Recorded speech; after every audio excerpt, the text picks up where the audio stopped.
Gorf Magut Cairn agus is cúismó áthas orm bheilibh madan I ggóthaigh san chogáil hochtach seo agus cogáir agus libh goléir agus mo chuichas gáilibh a sochtan méid atá buinte amach go guibh I written blianta. Could I say good morning, everyone, and to say I'm delighted to be here with you in Newry today as we mark Palliative Care Week. And it's a particular honour for me to open this conference. And at the outset, I want to commend the All-Ireland Institute of Hospice and Palliative Care for hosting this conference in collaboration with its member organisations, Foyle Hospice and the Irish Hospice Foundation. I've been a regular visitor to Newry, South Armagh and South Down over many years. And at an event like this, I must acknowledge the very special place that the Southern Area Hospice enjoys in the heart of the community here. And I've seen many times the extraordinary lengths that local people go in order to support the hospice here in Newry. And I just want to acknowledge and pay tribute to that. I'm obviously pleased that one of my own departments, Department of Foreign Affairs, has been in a position to provide financial support for this event through the Shared Island Civic Society Fund. A community-centred conference like this is exactly the kind of practical north-south cooperation and engagement that the fund is there to promote. And today's conference is an opportunity to shine a light on and raise awareness about the challenges people and their families face when dealing with serious illness and the end-of-life journey.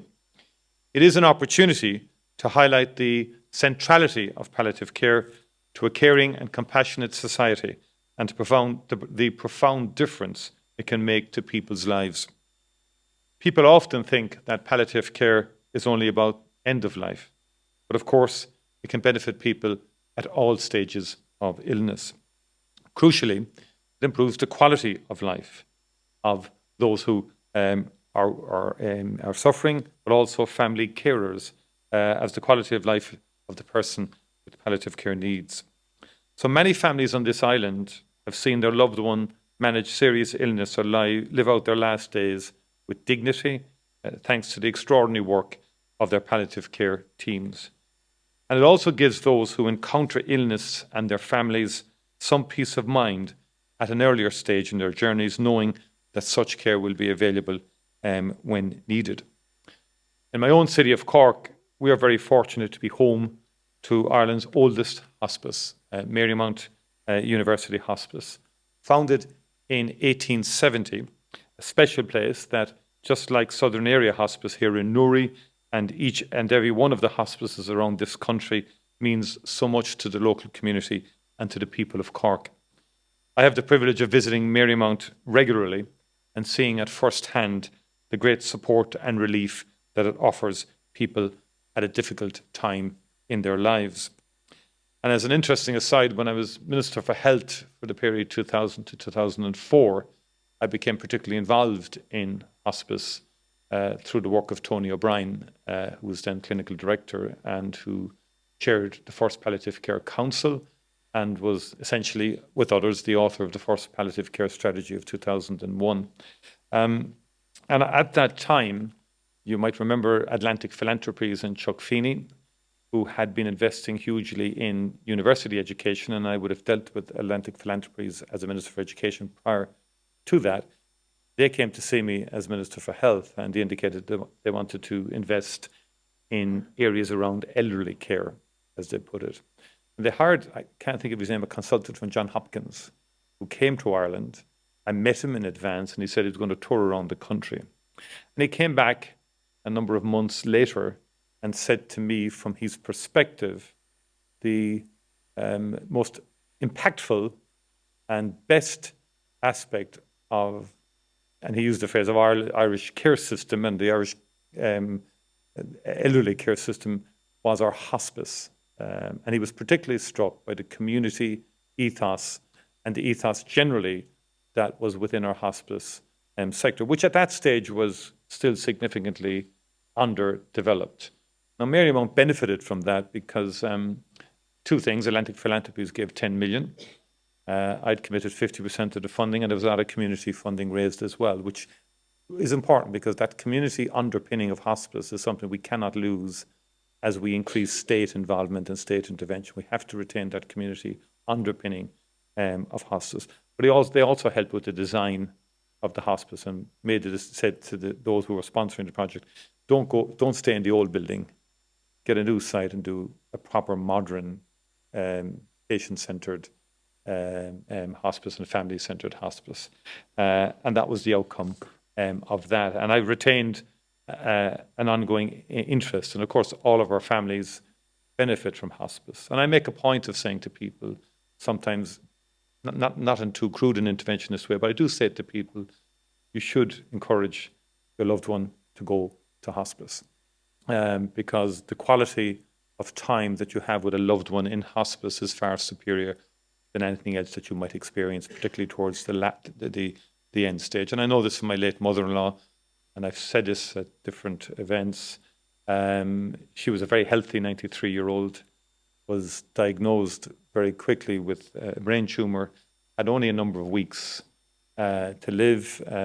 Consultants called into her and she said, take me to the hospice. Because she had understood the huge burden when her late husband died at home, and the extraordinary, the care pressures and so on. And we had, it's kind of funny thing to say, but we had a great 3 weeks. Her daughters took her out every day. She was prepared. She was every morning, where do we go today?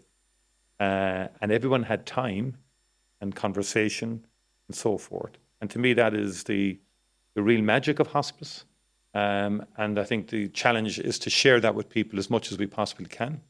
One has to be careful in terms of how you share it, because I was with a 95-year-old, very hale and hearty 95-year-old last weekend, kind of done on Monday actually, and suddenly someone else was talking about hospice, and the 95-year-old is hale and hearty, but I could suddenly feel her getting uncomfortable with discussing hospice and so forth. But the bottom line is we should share it, encourage people to explore more the hospice experience. And that's what this conference is about, sharing experiences and perspectives.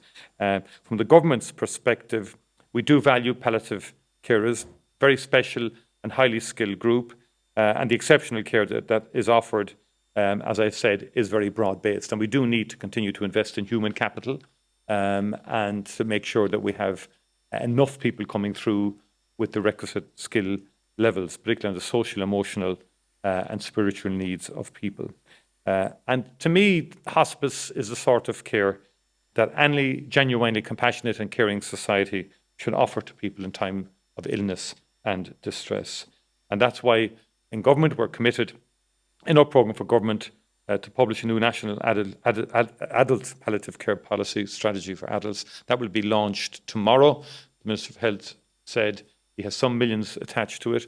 Fintan says it's not enough, but I think that debate will continue. It struck me, though, as surprising that it has taken such a long length of time since 2001 for a second strategy of its kind. And that's something we have to address into the future. There should ideally, I think, be a 5-year, 6-year intervals. And that strategy will address service demands arising from the projected increase in Ireland's older population and the number of people with life-limiting conditions who would benefit from palliative care. We see the policy as fundamentally one of modernisation, setting out a future vision for palliative care in Ireland, which reflects the many developments in end-of-life care and international best practice. Our policy aligns with the government's objective of providing equal access to high-quality palliative care for everyone who needs it, and it has at its core a focus on achieving integration across primary, acute and social care services. And as a result, we hope patients will have better outcomes and a better service experience. We want to ensure that high-quality palliative care can be accessed by all those who need it without the risk of financial hardship.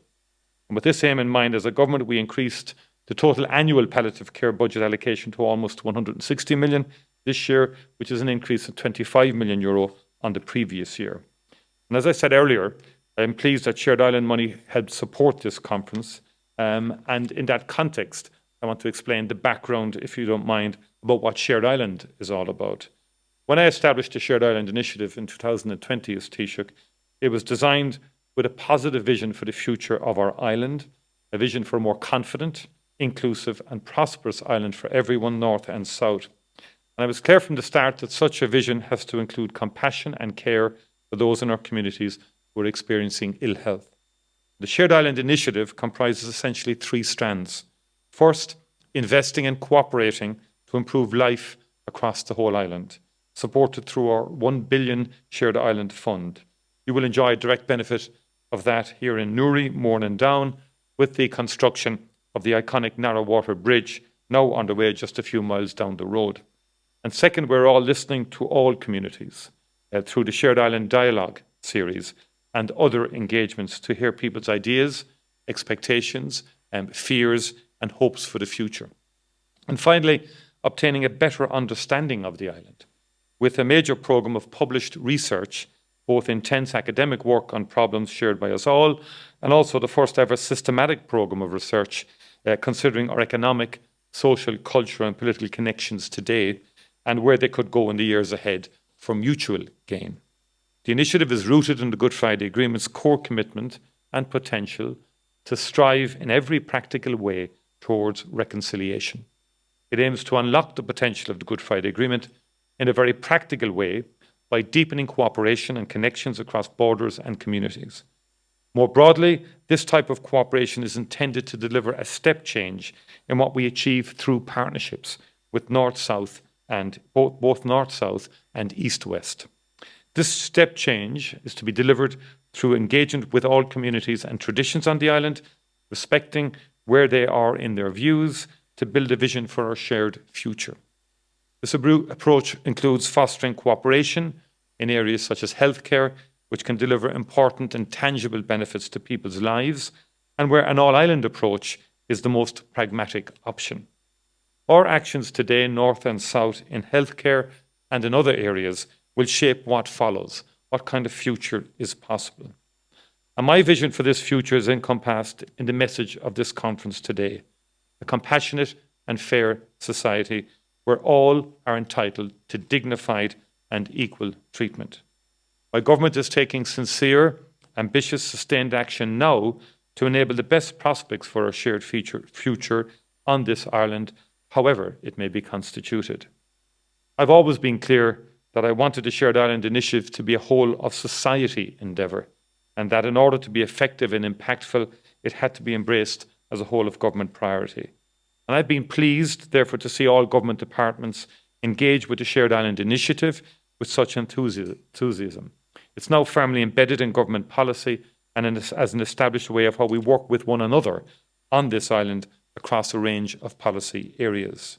Across government and society, we are stepping up and driving forward the Shared Island Initiative, progressing new investment, policy and cooperation initiatives that benefit the whole island in collaboration with partners here in Northern Ireland. And these are projects that are making a real difference to people and communities on both sides of the border. And I would say there are future opportunities for yourselves as well and the network here in respect particularly of the research strand. And I know that DCU and Queen's are involved in the project around palliative care, and Ulster and UCD also. But there are other opportunities we would hope in the time ahead, and we would like to work with you and the Institute and your members to see how best we could navigate whatever calls are made to ensure that palliative care gets its fair share of research funding from the Shared Island Initiative. Because it's not a short-term project with a fixed end date, rather it's an idea and a set of principles that underpins how we will deepen relationships, enhance connectivity and drive prosperity and improve practically the quality of life of people living on the island. It's inspired by Miss Mallon's idea that we've been living together for hundreds of years on the island. It's about time we learned how to share it. It's very simple from that perspective. And the 1 billion commitment is out to 2030, but it does not and cannot end there.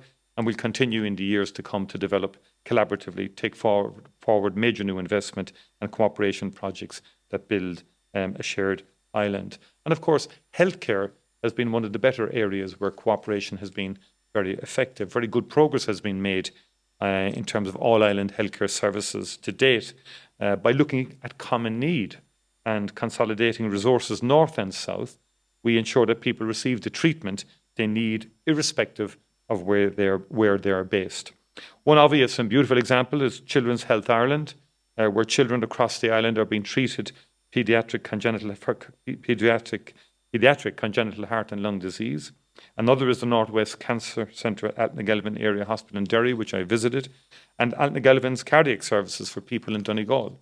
Even more recently, our funding of 250 student nursing places in Northern Ireland is an initiative which benefits both jurisdictions and makes clear practical sense. And again, there's opportunities in terms of the palliative care, human capital needs and requirements of similar joint initiatives. And we want to see more initiatives into the future. We want to see more ideas, more proposals coming forward from health practitioners, including maybe here in Newry, on how and where we can deepen cross-border cooperation. And so I am ambitious and optimistic for the future of our island. We must build on progress already made and continue to work together north and south, embracing our similarities and respecting our differences to make sure that we realise our full potential. Coming back to the specific issue we're here to discuss this morning, it might be useful to take a step back and take stock of where we are in terms of palliative care from an Irish government perspective. There are currently 14 specialist palliative care inpatient units in the country. There has been an increase of 21% in new specialist beds over the past 5 years, with 49 new beds delivered across the country to increase national capacity to a total of 276 beds. Each of our 6 HSE health regions has at least one specialist palliative care inpatient unit, and a further 3 hospices are in the design and planning phase in Cavan, Drogheda and the Midlands. In addition, 4 voluntary hospice providers have been redesignated, these are the significant ones, to what we describe as Section 38 status as of the 31st of January this year, which means that they're now qualified for more comprehensive state funding or full state funding. That was a battle for the last 3 years. And for a political scientist or someone who's doing research in government, it would be worth a thesis on its own when you have 3 party leaders saying, let this happen 3 years ago, and the system saying, well, it can't happen this way, it must happen that way. And I can tell you, tearing a lot of hair out to get to the end result. Now, I was very passionately behind this, and I think in terms of the new strategy and the new direction, it is a signpost as to where we must go. And as I said earlier, the challenge will be maintaining the community ethos, but with far greater state involvement and intervention and funding, because if your staff are not getting funded or salaried or don't have the same sort of entitlements as the acute services in your National Health Service, then you will begin to get into trouble in terms of recruitment and retention. And also it's a more broader issue in terms of social services as they have evolved historically. I think a day of reckoning is coming, given standards and everything else, where the state inevitably is going to be taking a bigger role. That's how we navigate that, regulate that, and framework that, whilst maintaining that community, I think is going to be the big challenge in the time ahead. And that's not just in palliative care, I think it's across a number of sectors. And the National Service Plan this year, there's significant investment in that also. And whilst there are different funding and governance models in the north, I think, given what I've just said, I think there's a lot we could share and learn from each other's experiences in terms of the different models of provision and in terms of common standards and common approaches. And so I think that's been a major breakthrough. I think Fintan would agree. The hospices in the Republic, those 4 major ones that are now Section 38, but we can't rest on our laurels. There's a lot more work needed to be done. I think there's a tremendous complementarity between palliative and acute that could be more seamless in the time ahead, and all would win and benefit from such integration, if you like, or complementarity being developed. In cancer care more generally, it's a very good example of the benefits of sustained innovation, investment and political support. And indeed, it's also an area where we have demonstrated the value of an all-island approach. I've mentioned the Northwest Cancer Centre already, but the construction of a new Daisy Lodge in County Mayo as a therapeutic short break centre for children with cancer and their families is another great example. It too has been funded through Shared Island and when complete will support the existing and excellent Daisy Lodge facility near us here in Newcastle, County Down. So that's an initiative that came from County Down, and that collaboration is wonderful to see. Of course, we have the All Ireland Cancer Consortium, whose 25th anniversary we marked this year, and I was there at the beginning in terms of launching that. So it's great to see a lot more services now being facilitated by close cooperation with the Executive Northern Ireland and indeed with the UK Government, and both departments of health are cooperating very well. The North-South Ministerial Council is back and up and running since the return of the Executive of Northern Ireland. There's been many sectoral meetings and plenary meetings. There's one coming up close in there shortly. The importance of that is that it enables ministers to meet and to engage, and so that we can start really moving again in respect of cooperation and development of projects and so forth. And that's something we're very keen to work in. The All-Ireland Institute of Hospital and Palliative Care taps into this potential in a very practical and important way.